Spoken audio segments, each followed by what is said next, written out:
بسم اللہ الرحمن الرحیم۔ السلام علیکم۔ صحت زندگی چینل میں ایک بار پھر خوش آمدید ناظرین۔ آج کی اس ویڈیو میں آپ کو بالوں میں ہونے والی خشکی کا ایک مکمل علاج بتاؤں گا۔ انشاءاللہ امید کرتا ہوں آپ کے بہت کام آئے گا۔ ناظرین، آپ نے بس کرنا یہ ہے کہ آپ کو 3 چیزوں کی ضرورت ہے جو آپ نے بازار سے لے آنی ہے۔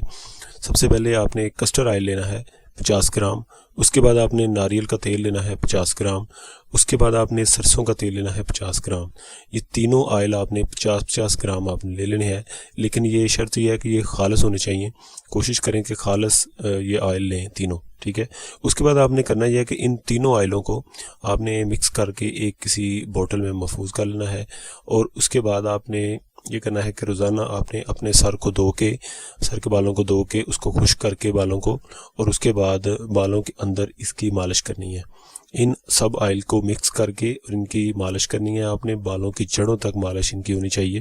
اور یہ آپ نے کام جو ہے یہ لگاتار آپ نے 1 ہفتے تک لگاتار کرنا ہے، ٹھیک ہے۔ روزانہ آپ نے کسی بھی ٹائم آپ نے یہ مالش ضرور کرنی ہے، اور لگاتار آپ نے یہ 1 ہفتے تک کرنا ہے۔ وہ اس لیے کیونکہ 1 ہفتے تک آپ کے بالوں کی مکمل جو خشکی ہے وہ مکمل ہمیشہ کے لیے دور ہو جائے گی۔ تو ناظرین، آج کے لیے بس اتنا ہی۔ اگر آپ کو ویڈیو اچھی لگے تو پلیز ویڈیو کو لائک کر دیں، چینل کو سبسکرائب کر دیں، اور اس ویڈیو کو جتنا ہو سکے لوگوں تک شیئر کر دیں، اور مجھے نیکسٹ ویڈیو تک اجازت دیں۔ اللہ حافظ۔